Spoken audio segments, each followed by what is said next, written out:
কিরে, এই এলাকার এত বড় বিল্ডিং তুললি, আমাকে ট্যাক্স দিলি না? কি ট্যাক্স? তুই জানাস না মোর গাড়ি চলতে গেলে ট্যাক্স দিয়ে চলা লাগে। আমি কাউরে ট্যাক্স দিয়ে চলি না। তুই দিবি না, তোর বাপে দিব। বাপ নিয়ে কথা বলিস না, বাপ নিয়ে কথা বললে তোকে এক একটা অবস্থা খুব খারাপ হয়ে যাবো। কি করলি তুই? এই যা,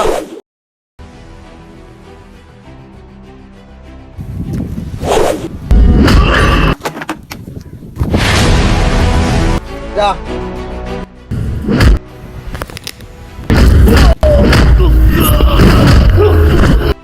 আজকে দেখমু আমার হাত থেকে তোরে কোন ভাবে বাঁচাই।